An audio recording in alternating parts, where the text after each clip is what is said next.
Alright,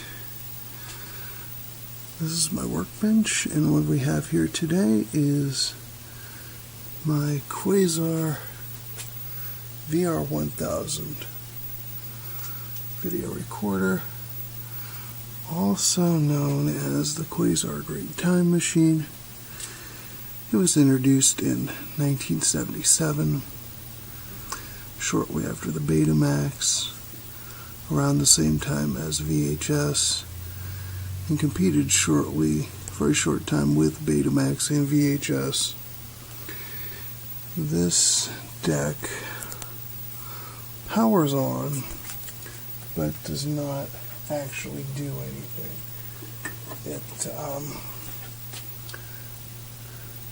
Right now I have it set up. I have RF out from my BC62 on channel 3. And I have it set for video pattern or just color bars. The external color bars from that box. And I'm feeding both out of that's the video out and RF.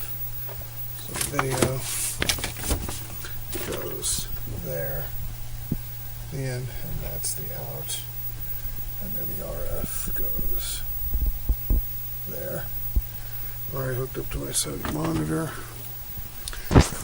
That's one of the videotapes. I do have the service manual printed out, getting some ideas what the issues might be.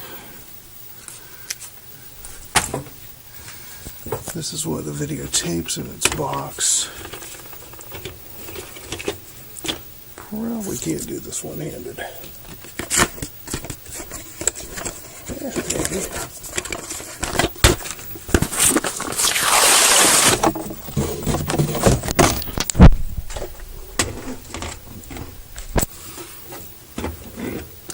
So this is one of the videotapes, and it would go in like this.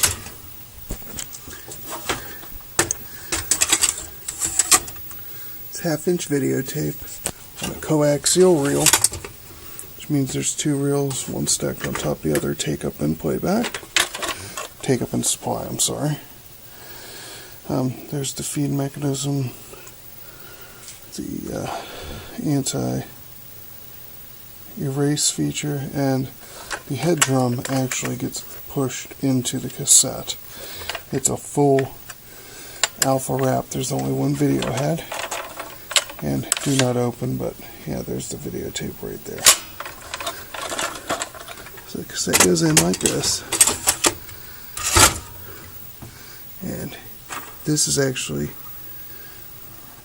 undoing a screw inside the cassette, and then also shoving the video head drum into the cassette, and then normally you would press play.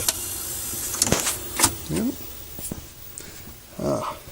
This is more than it did last time. So the auto stop is coming on, and it's staying on. So if we can clear the air.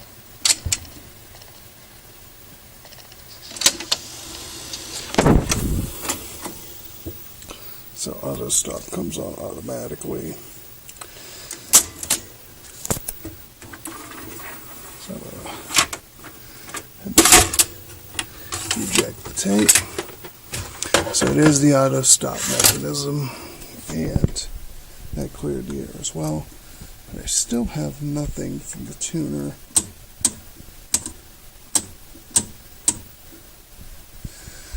Let's see if the video in works. I'll try to switch it here. There's a switch right here. I'm going to stop this. I've tried cycling the switch. It doesn't do anything but just to prove that I am actually feeding a signal. This is my cable that was hooked up to the output.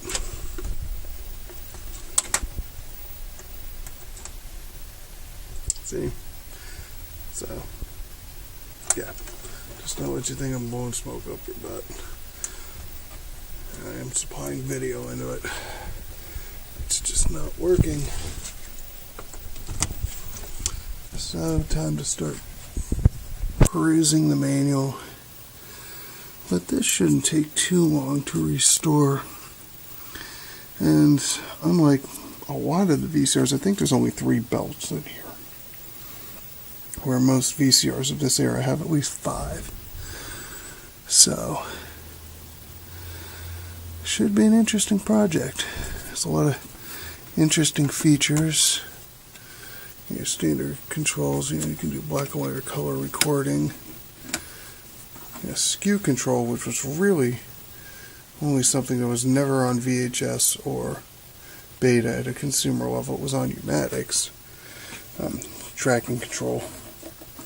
It also has a dehumidifier, because these things can't get condensation in them, and the auto stop will come on when it detects humidity. But it's a little fan with a heater. Standard TV VCR switch. Standard for that time Panasonic cartoon tuner. 12 channel. And then the whole 82. I mean, this is useless. We don't even have any over-the-air signals here. And then your standard piano keys. Rewind and fast forward right next to each other. It's a little different. Standard play, record, you have to hold both of them down. And then unlock your pause. It is wobbly because there's a foot missing. But I'm going to flip it around and show you the back right now. Alright, and here's the back. UHF in and out, loop through, in from antenna out to TV. And I will check that, because I can use this to, do standard. I forget how to change it, but, standard TV. So I could do just standard channel up. It's a little dirty, but I could go, one of the local channels that we had,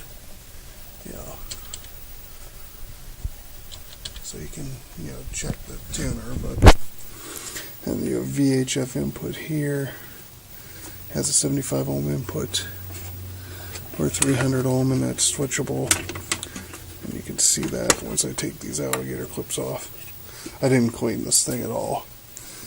You have a color lock control, if it won't hold on to the color signal. Nameplate. Quasar registration. 80 watts, VR1000.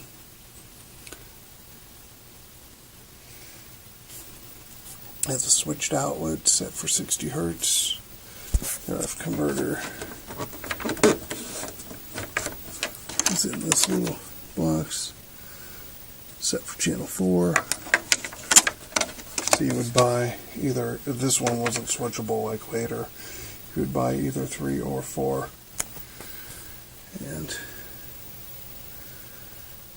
label in the IO VHF out. Your TV camera switch. Camera input is on one of these PL259s, actually quite inappropriately named a UHF connector. These things are absolutely horrible at UHF frequencies, actually. Standard audio video out on RCAs. A mic input instead of a line input. And a pause control on off for the camera. So that's the overview for that. And back to it all soon.